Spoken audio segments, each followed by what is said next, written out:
Mapa-birthday, mapabinyagan man o fiesta, basta may okasyon, hindi mawawala ang videoke. Pero ang wantusawang biritan, inaalmahan ng mga hindi makatulog at natutulig sa kaingayan. Isinusulong ngayon sa Kamara ang House Bill 1035 na planong ipagbawal ang pagvivideoke at paggamit ng iba pang amplifying device nationwide. No videoke mula alas 10 ng gabi hanggang alas 7 ng umaga. Pabor dito ang Anti-Noise Crusade of the Philippines. Studies have identified cardiovascular problems, stroke in the elderly, cognitive impairment in children, psychosocial stress, and other negative impacts of noise. Damay rin sa ipagbabawal ang ingay ng mga nagzuzumba. Rampant na yung Zumba, aerobics, mga ganyan. Wala naman pong problema, kaso what is concerning us now is since it's becoming rampant, they're actually using loudspeakers.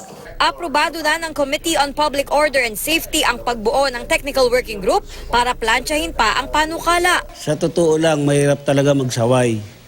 Unang-una, lalo na pag may okasyon, nakakaya na, tapos mahirap pa. Mas pabor ako dun sa ganun.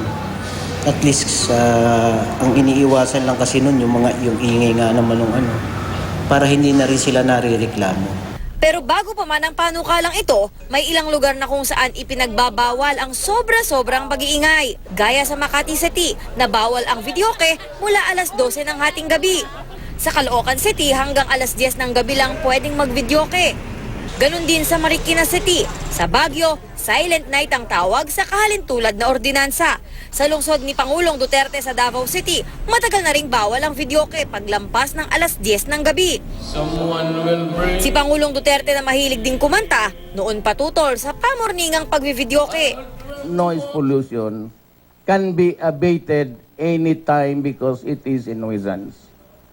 The kapitan or the mayor or governor and the police can stop it immediately. Athena Imperial nakatutok, 24 oras.